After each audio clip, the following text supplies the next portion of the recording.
Hello all, welcome to our channel. ఇంతకుముందు క్లాస్లో మనం 10th క్లాస్ బయో సైన్స్ నుంచి 8th లెసన్ వరకు ఉన్న బిట్స్ని చూసాం కదండి. అంటే 6th లెసన్ బిట్స్ని చూడలేదు, అది నేను టోటల్ 10 లెసన్స్ అయిపోయిన తర్వాత అప్పుడు చెప్తాను.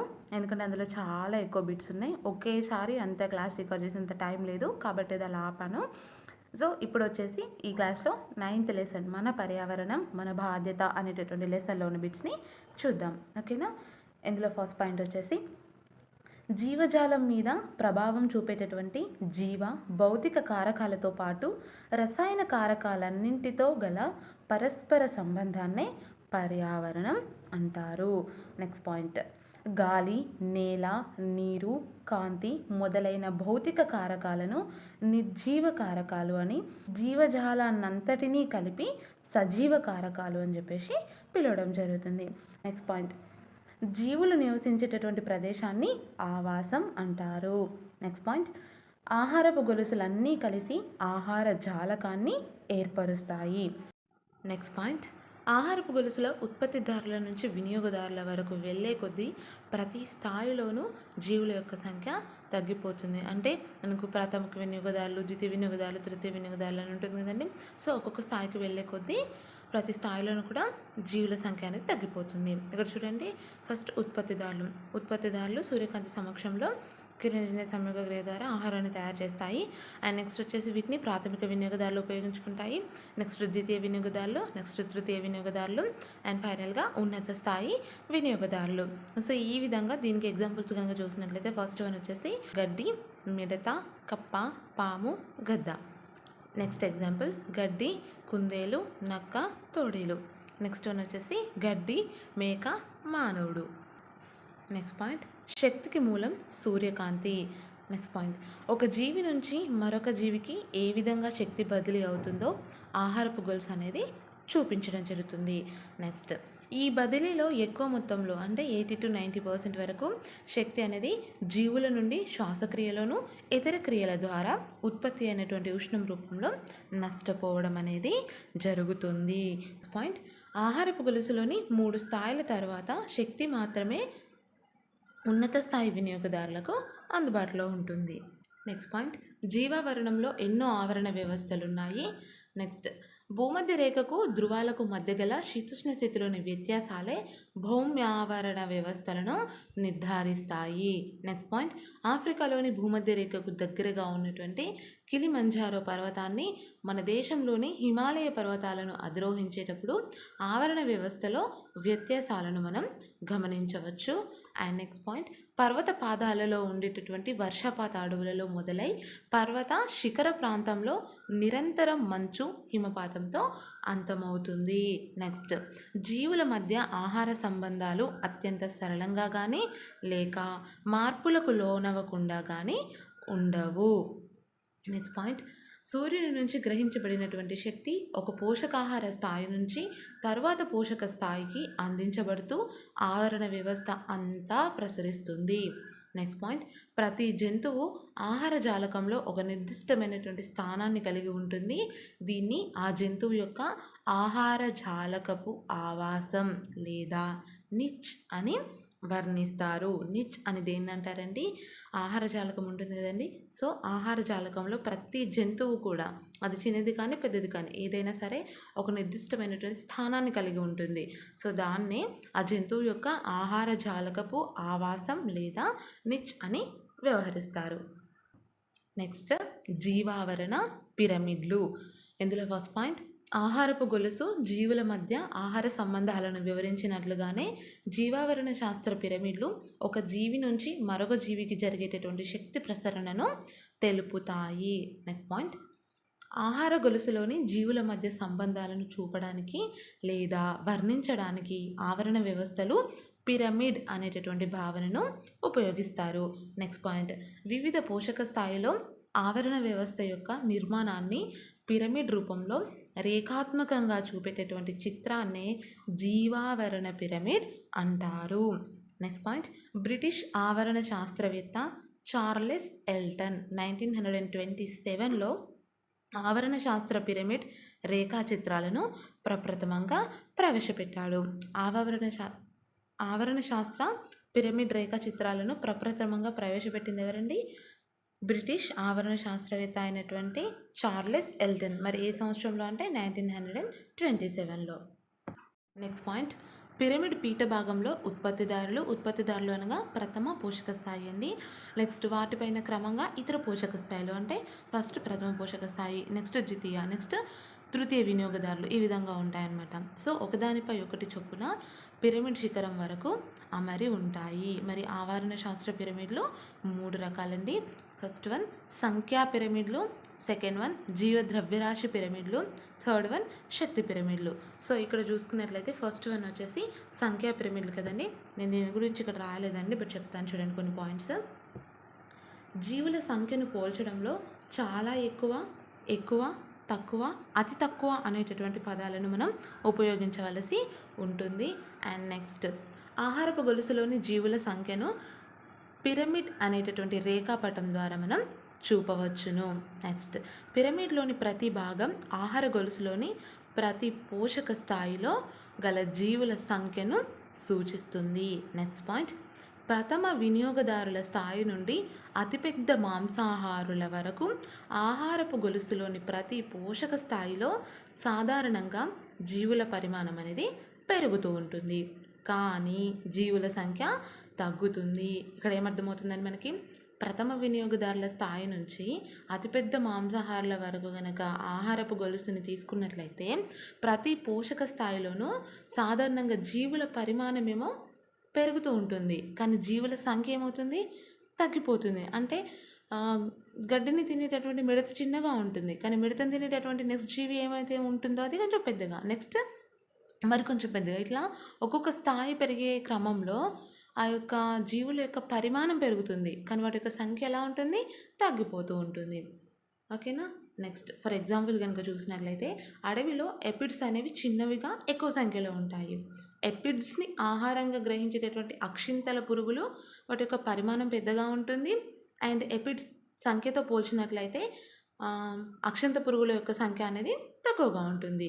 సో ఈ పురుగులను తినేటటువంటి కీటకాహారులైనటువంటి గ్రద్దలు లేదా రాబందుల పరిమాణం అతిపెద్దగా ఉండి వాటి యొక్క సంఖ్య అనేది తగ్గిపోతూ ఉంటుంది. సో ఈ విధమైనటువంటి సంబంధాన్ని మనం ఎక్కడ చూపించవచ్చండి, పిరమిడ్ రూపంలో స్పష్టంగా చూపించవచ్చును. ఓకేనా. నెక్స్ట్, కొన్ని పరిస్థితుల్లో, అంటే ఒక చెట్టు ఉత్పత్తిదారు అయినప్పుడు లేదా ఏదైనా పోషక స్థాయిలో జీవుల సంఖ్య ఉత్పత్తిదారుల కంటే ఎక్కువగా ఉన్నప్పుడు పిరమిడ్ నిర్మాణం అనేది మారిపోతూ ఉంటుంది. అయితే పిరమిడ్ నిర్మాణం అనేది ఏ విధంగా ఉన్నా సరే ఉత్పత్తిదారులు మాత్రం పీఠ భాగాన్నే ఆక్రమిస్తాయి. సెకండ్ వన్ వచ్చేసి జీవ ద్రవ్యరాశి పిరమిడ్లు. అసలు ఇక్కడ జీవద్రవ్యరాశి అంటే ఏంటి అంటే, కిరణజన్య సంయోగ క్రియలో సూర్యరశ్మి సహాయంతో కార్బన్ డైఆక్సైడ్ స్థాపన ద్వారా ఏర్పడినటువంటి జీవ సంబంధ కర్బన పదార్థమే జీవద్రవ్యరాశి. ఇక్కడ ఇది కిరణజన్య సంయోగ క్రియలో సూర్యరశ్మి సహాయంతో కార్బన్ డైఆక్సైడ్ స్థాపన ద్వారా ఏర్పడడం జరుగుతుంది. అయితే చెట్లు, గుల్మాలు, పంటలు, గడ్డి, శైవలాలు, నీటి మొక్కలు, వ్యవసాయ మరియు అటవీ సంబంధ అవక్షేపాలు, మొక్కలు, జంతువుల విసర్జితాలన్నీ కూడా జీవ ద్రవ్యరాశులే. నెక్స్ట్, శక్తిగా మార్చడానికి వీలైనటువంటి వృక్ష జంతు సంబంధ పదార్థాన్ని జీవద్రవ్యరాశి బయోమాస్ అంటారు. జీవద్రవ్యరాశిని శక్తి ఉత్పత్తి కోసం కనుక వినియోగిస్తే అది జీవశక్తి బయోఫ్యూయల్ అవుతుంది.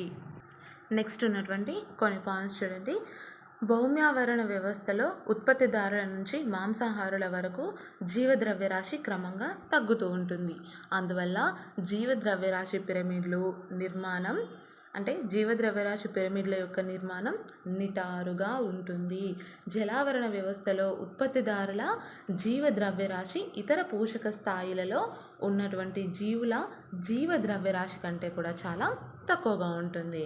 ఫర్ ఎగ్జాంపుల్, జలావరణ వ్యవస్థలో ఉత్పత్తిదారులైనటువంటి నీటిలో తేలే మొక్కల జీవద్రవ్యరాశి అండ్ వీటిని ఆహారంగా తీసుకునే క్రస్టేషియన్లు మరియు శాకాహార చేపల యొక్క జీవద్రవ్యరాశి కన్నా చాలా తక్కువగా ఉంటుంది.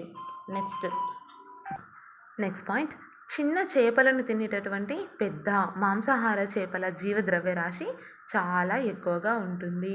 అందువల్ల ఈ విధమైనటువంటి పిరమిడ్ నిర్మాణం అనేది తలకిందులుగా ఉంటుంది. ఆహారపు గొలుసులోని ఒక పోషక స్థాయి నుండి తర్వాత పోషక స్థాయికి 10-20% వరకు జీవద్రవ్యరాశి అనేది బదిలీ అవుతుంది.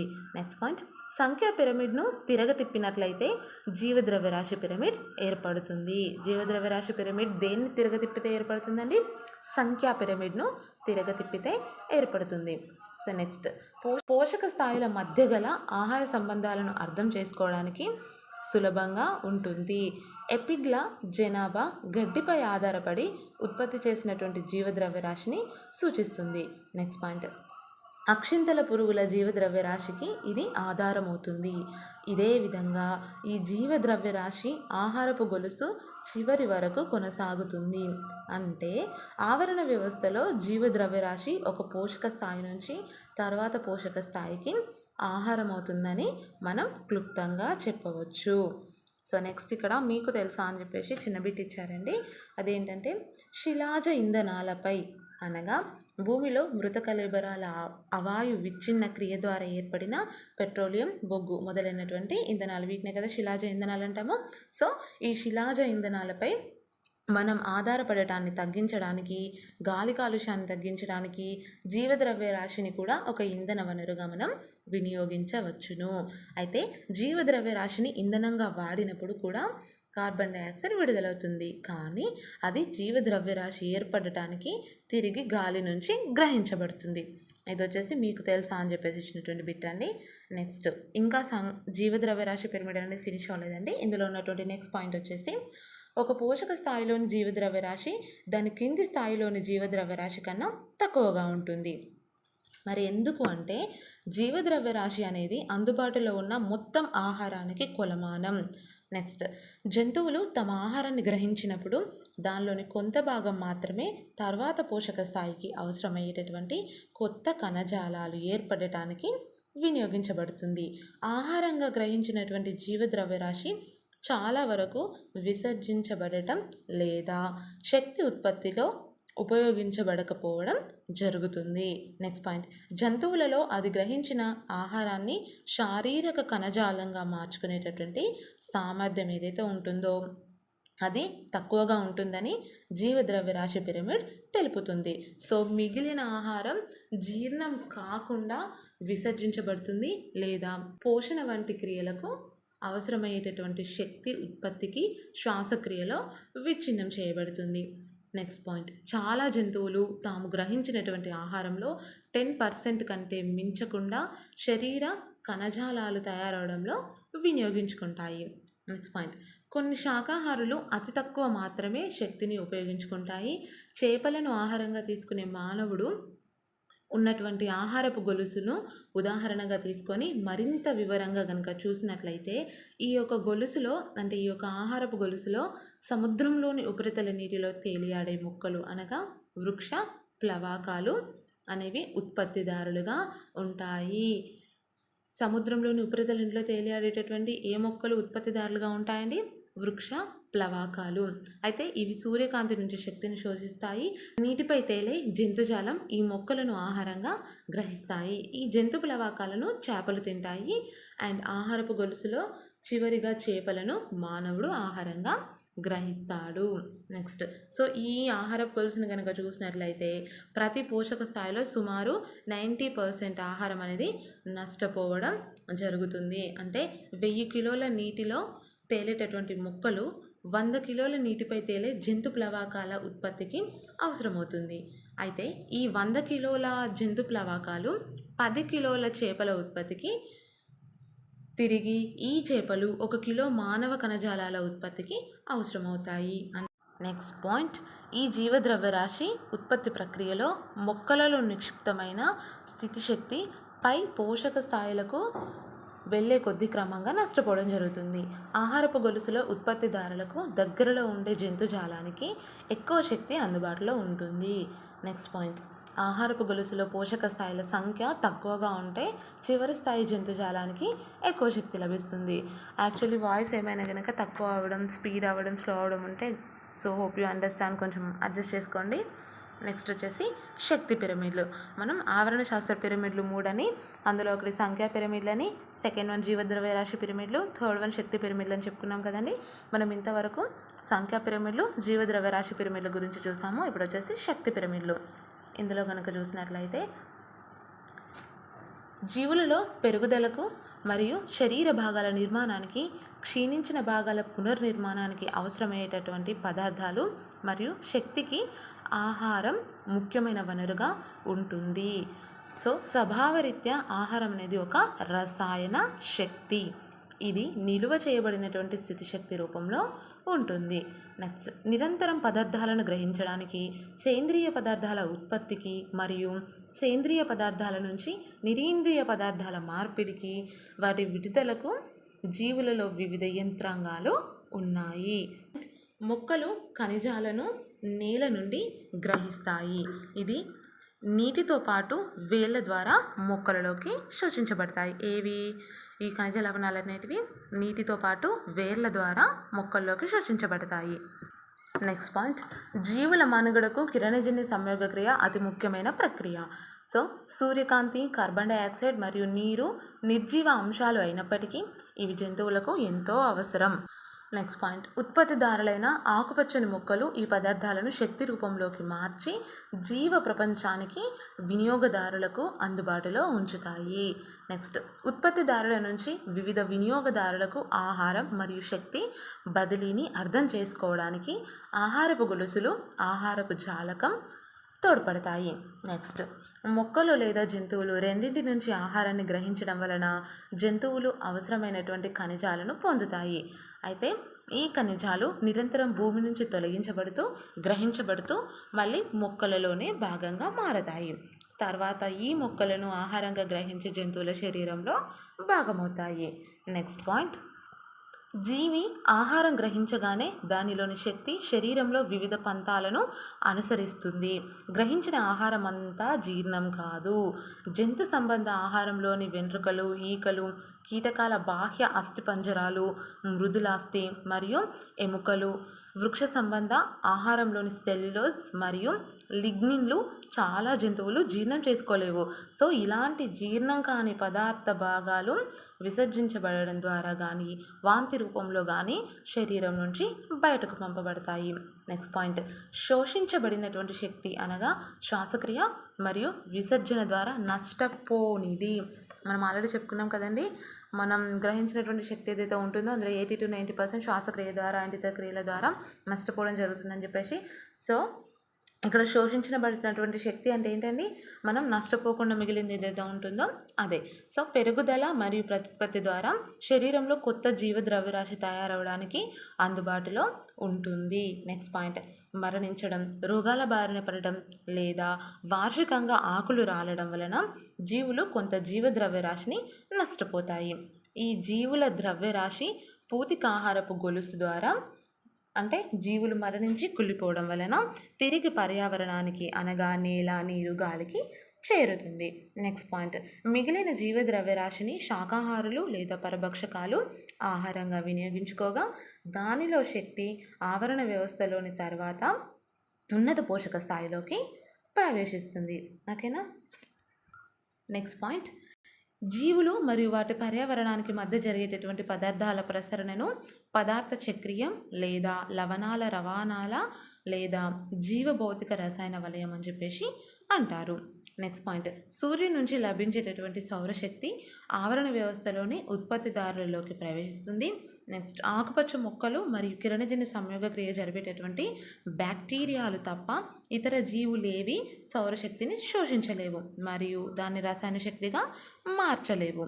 నెక్స్ట్ పాయింట్, ప్రతి పోషక స్థాయిలోని జీవులు అవి శోషించినటువంటి శక్తిలో చాలా వరకు వివిధ పనులకు, పెరుగుదల మరియు ప్రత్యుత్పత్తి వంటి జీవక్రియలకు వినియోగిస్తాయి. నెక్స్ట్ పాయింట్, పెట్రోల్ పూర్తిగా గతిశక్తిగా మారకుండా చాలా వరకు ఉష్ణ రూపంలో నష్టపోవడం జరుగుతుంది. నెక్స్ట్ పాయింట్, సహజ ఆవాసాలలో శక్తి వివిధ పనులకు వినియోగించబడుతుంది అండ్ ఈ చర్యలో విడుదలైనటువంటి ఉష్ణ శక్తి తిరిగి ఆవరణ వ్యవస్థలోకి చేరుతుంది. నెక్స్ట్ వచ్చేసి కొల్లేరు కథ అని చెప్పేసి కొంచెం ఇన్ఫర్మేషన్ ఇచ్చారండి. అదేంటంటే, ఈ కొల్లేరు సరస్సు అనేది ఆంధ్రప్రదేశ్లోని కృష్ణ అండ్ అదేవిధంగా గోదావరి నదుల మధ్యలో విస్తరించి ఉందండి. అండ్ ఇది వచ్చేసి పెద్ద మంచినీటి సరస్సు 6121 చదరపు కిలోమీటర్ల విస్తరించి ఉంది. నెక్స్ట్ ఈ కొల్లేరు సరస్సు నుంచి వరద నీరు 61 కిలోమీటర్ల పొడవు గల ఉప్పులేటి వాగు గుండా ప్రవహించి బంగాళాఖాతంలో కలుస్తుంది. నెక్స్ట్ కొల్లేరు సరస్సు పరివాహక ప్రాంతాలు ఒండ్రు మట్టి మేటలను కలిగి ఉంటాయి. నెక్స్ట్ పాయింట్ 1999లో నవంబర్లో భారత ప్రభుత్వం కొల్లేరు సరస్సును పక్షి సంరక్షణ కేంద్రంగా ప్రకటించింది. నెక్స్ట్ ఇక్కడ 193 రకాల పక్షి జాతులు పెరుగుతున్నాయి. నెక్స్ట్ ఉత్తర ఆసియా, తూర్పు ఐరోపా దేశాల నుంచి అక్టోబర్, మార్చి నెలల మధ్యకాలంలో ప్రతి ఏటా దాదాపు 20 లక్షల పక్షులు ఈ సరస్సుకు వలస వస్తాయి. నెక్స్ట్ పాయింట్ ఈ సరస్సుపై ఆధారపడి 20 మిలియన్ల ప్రజలు జీవిస్తున్నారు. నెక్స్ట్ 80వ దశకం నుంచి కొల్లేరు ప్రాంతంలో రొయ్యలు, చేపల పెంపకం అత్యంత లాభదాయకమైనటువంటి వ్యాపారంగా విస్తరించింది. నెక్స్ట్ పాయింట్ 1996 నాటికి చాలా ప్రాంతాల్లో కట్టలు కట్టి నీటి ప్రవాహాన్ని మళ్లించి సరస్సును సాగు భూమిగా మార్చారు. గుర్రపు డెక్క, ఐకార్నియా మొదలగునవి మొక్కలు విపరీతంగా పెరగడం వలన సరస్సు సమతుల్యత దెబ్బతిన్నది. ఫలితంగా సరస్సులో నీరు క్షార స్వభావంతో మురికిగా పోషక పదార్థాలతో కూడి ఉండడం వలన నీటిలో కరిగేటటువంటి ఆక్సిజన్ యొక్క పరిమాణం అనేది తగ్గింది. సో జైవిక ఆక్సిజన్ డిమాండ్ అనేది పెరగడం వలన జలచరాలపై తీవ్ర ప్రభావం కలిగింది. నెక్స్ట్ ప్రజలకు జల కాలుష్యంపై అవగాహన లేక డయేరియా, కలరా, టైఫాయిడ్, అమీబియాసిస్ మొదలైనటువంటి నీటి ద్వారా వ్యాపించేటటువంటి వ్యాధులు తీవ్రంగా వ్యాప్తి చెందాయి. నెక్స్ట్ ఆక్వాకల్చర్ వలన దాదాపు 15 రకాల స్థానిక చేపల జాతులు అంతరించిపోయే ప్రమాదంలో పడ్డాయి. నెక్స్ట్ పాదరసం, ఆర్సెనిక్, సీసం కలిగినటువంటి పెస్టిసైడ్లు విచ్ఛిన్నం చెందవు. సో ఇలా విచ్ఛిన్నం కానటువంటి పెస్టిసైడ్స్ చాలా అపాయకరం. నెక్స్ట్ పాయింట్ ఆహారపు గొలుసులోని కాలుష్యాలు అంటే ఆహారపు గొలుసులోకి కాలుష్యాలు చేరడాన్నే జైవిక వ్యవస్థాపనం అంటారు. సో ఈ ఆహారపు గొలుసులో ఒక పోషక స్థాయి నుంచి మరొక పోషక స్థాయికి చేరినటువంటి కాలుష్యాలు సాంద్రీకృతమయ్యేటటువంటి విధానాన్ని జైవిక వృద్ధీకరణం అని చెప్పేసి పిలవడం జరుగుతుంది. Next point Adilabad water reservoir నీటిలో సీసం, కాడ్మియం, క్రోమియం, మ్యాంగనీస్, నికెల్ మరియు ఐరన్ మొదలైనటువంటి భార మూలకాలు ఎంత మోతాదులో పెరుగుతున్నాయో అంచనా వేయుటకు అధ్యయనం చేయడం జరిగింది. సో ఈ ఎదిలాబాద్ వాటర్ రిజర్వాయర్ ఎక్కడుందండి? తెలంగాణ రాష్ట్రంలోని రంగారెడ్డి జిల్లాలో ఉంది. నెక్స్ట్ సిప్రిసన్ కార్పియో, ఇది వచ్చేసి అధిక ప్రోటీన్లు కలిగి తక్కువ ధరలో లభించేటటువంటి పొలుసుల చేప. ఇది ఈ ప్రాంతం యొక్క ప్రజల ఆహారము. అయితే ఈ చేపలోని వివిధ కణజాలాలలో అనగా కాలేయము, మూత్రపిండాలు మరియు మొప్పలలో గ్లైకోజన్ మరియు కొవ్వులతో పాటు భార మూలకాలు ఉన్నట్లుగా గుర్తించడం జరిగింది. ఈ యొక్క ఆదిలాబాద్ వాటర్ రిజర్వాయర్కి సంబంధించినటువంటి అధ్యయనం ఉంది కదా అందులో.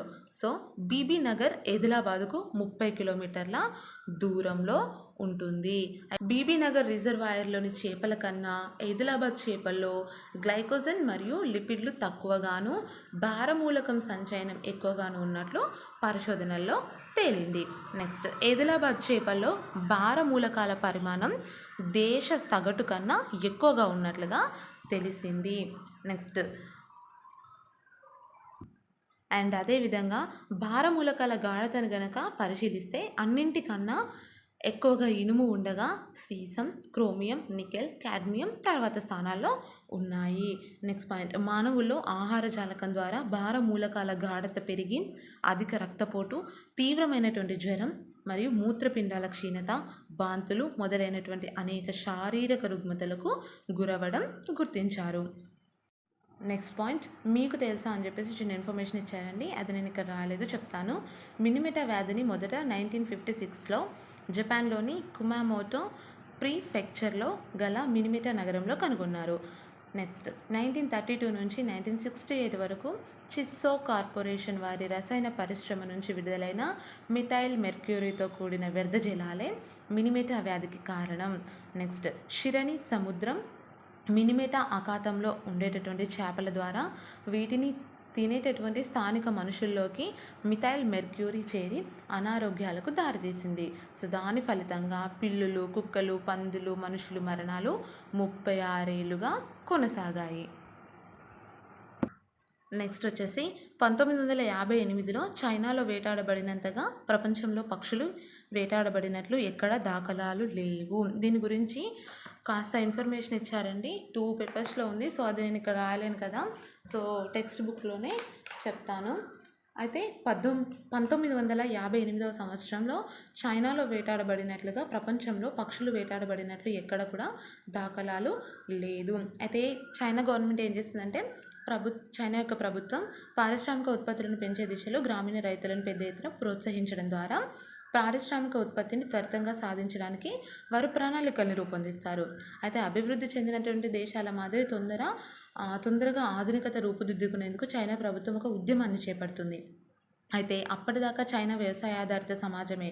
ఈ ఉద్యమంలో భాగంగానే 5,000 కుటుంబాల సమూహంతో ఏర్పడి వ్యవసాయం చేయడం అనేది ఒక ముఖ్య అంశం. దీనివల్ల పంట దిగుబడి రెట్టింపయింది. అండ్ ఈ మొదటి విజయంతో తర్వాత సంవత్సరానికి మరింత పెద్ద లక్ష్యాలను రూపొందించుకోవడం జరిగింది. కానీ వాతావరణం అందుకు సహకరించలేదు. కొంత పంట దిగుబడి వచ్చినప్పటికీ కూడా తగిన ఫలితాలను సాధించలేకపోయామనే భయంతో ప్రభుత్వ వ్యవసాయ అధికారులు దిగుబడి ఎక్కువగా లెక్కగడ్డారు. అయితే ఈ తప్పుడు లెక్కలు ప్రజల అవసరాలకు, ఆహార సరఫరాకు మధ్యగల సమతుల్యతపై తీవ్రంగా ప్రభావం చూపాయి. అయితే దీని నుంచి తప్పించుకోవడానికి అధికారులు తమ తప్పిదాన్ని పిచ్చుకలపైకి నెట్టేస్తారు. గిడ్డంగుల నుండి సంవత్సర కాలంలో ఒక పిచ్చుక సుమారుగా 1.8 kgs ధాన్యపు గింజలను తిన్నదని, అందువల్ల ఆహార కొరత ఏర్పడిందని చెప్పేసి ప్రకటిస్తారు.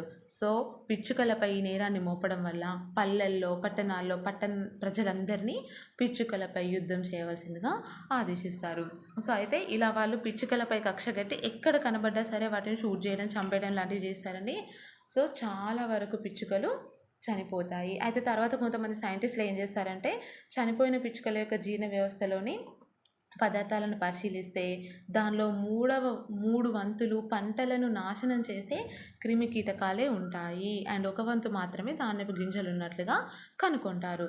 సో పిచ్చుకలు మానవులకు ఎంతో ఉపయోగం కలిగించే పక్షులని వాటి పరిశోధనల ద్వారా నిర్ధారణకు వస్తారు.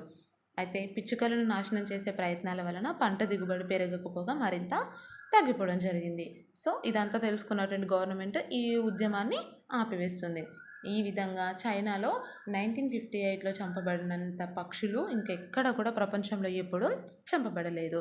ఇది వచ్చేసి పిచ్చుకలకు సంబంధించినటువంటి పిచ్చుక మీద బ్రహ్మాస్త్రం అని చెప్పేసి ఇచ్చినటువంటి ఇన్ఫర్మేషన్. ఎక్కువగా పెస్టిసైడ్స్ ఉపయోగించడం అనేది ఆపివేయడం కోసం నివారణ చర్యలు అని చెప్పేసి కొంచెం ఇన్ఫర్మేషన్ ఇచ్చారండి. అది చూడండి. పంటలకు హాని చేసే చీడపీడలను నివారించేందుకు అనుసరించే పద్ధతులు ప్రమాదరహితంగా ఉండడంతో పాటు పరిసరాల పరిరక్షణకు అనుగుణమైన జైవిక నియమాలను పాటించేవిగా ఉండాలి. అప్పుడు మాత్రమే ఈ దీర్ఘకాలిక సమస్యకు సరైనటువంటి పరిష్కారం దొరుకుతుంది. అలాంటి కొన్ని ఆచరణయోగ్యమైన పద్ధతులను ఇక్కడ ఇచ్చారు. అవి ఏంటంటే పంట మార్పిడి. ప్రతి సంవత్సరం ఒకే పంటను కాకుండా వేరు వేరు పంటలను పండించే పంట మార్పిడి విధానాన్ని పాటించడం వల్ల తెగుళ్ళు, వాటి వల్ల కలిగే నష్టాన్ని నివారించవచ్చు. నెక్స్ట్ తెగుళ్ళకు సంబంధించినటువంటి పూర్వపరాలను తెలుసుకోవడం. ఈ తెగులు ఎలా వ్యాపిస్తుంది, దీనికి కారణాలు ఏంటి అనే విషయాలు పూర్తిగా అర్థం చేసుకుంటే దాన్ని బట్టి మనం పంట యొక్క నష్టాన్ని నివారించవచ్చు. నెక్స్ట్ జైవిక నియంత్రణ. తెగుళ్ళు కలిగించే కారకాలను తినే పరాన్నజీవులను నిశాచర మాంస భక్షకులు ప్రవేశపెట్టడం ద్వారా తెగుళ్లను నివారించవచ్చు. నెక్స్ట్ వంధ్యత్వం. తెగుళ్ళు కలిగించే క్రిమి కీటకాల పురుష జీవుల పునరుత్పత్తి సామర్థ్యం కోల్పోయేలా చేస్తే వంధ్యత్వం చేయడం వలన వ్యాప్తిని అరికట్టవచ్చు. నెక్స్ట్ జన్యు ఉత్పరివర్తన రకాలు. వివిధ రకాల తెగుళ్లను, వాతావరణ పరిస్థితులను తట్టుకునే జన్యు సంబంధ రకాల అభివృద్ధి చేయడం ద్వారా పురుగుల మందుల వినియోగం తగ్గించవచ్చు. నెక్స్ట్ పర్యావరణ నైతికత కలిగి ఉండడం. ఇతర కారణాలతో పోలిస్తే మానవ కార్యకలాపాలే పర్యావరణం మరియు సహజ ప్రపంచంపై తీవ్ర ప్రభావం చూపుతున్నాయి. కనుక పర్యావరణం పట్ల నైతిక విలువలను కలిగి ప్రవర్తించాలి. నెక్స్ట్ చట్టాలు ఉన్నంత మాత్రాన సరిపోదు. పర్యావరణ పరంగా ఏది సరైనదో ఏది సరికానిదో తెలుసుకొని ప్రవర్తించాలి. నెక్స్ట్ ప్రతి ఒక్కరూ పర్యావరణ పరిరక్షణ పట్ల సరైనటువంటి అవగాహనను కలిగి ఉండాలి. ఇది వచ్చేసి నివారణ చర్యలు అంటే క్రిమి సంహారకాలు ఎక్కువగా ఉపయోగించకూడదు. దాన్ని తగ్గించాలంటే నివారణ చర్యలు ఏంటి అని చెప్పేసి ఇచ్చినటువంటి ఇన్ఫర్మేషన్. ఓకేనా? అండ్ ఈ వీడియో కనుక మీకు నచ్చినట్లయితే లైక్ చేసి, షేర్ చేసి, సబ్స్క్రైబ్ చేసి మీ సజెషన్స్ని, ఒపీనియన్స్ని కామెంట్ చేయడం అస్సలు మర్చిపోకండి. Thanks for watching.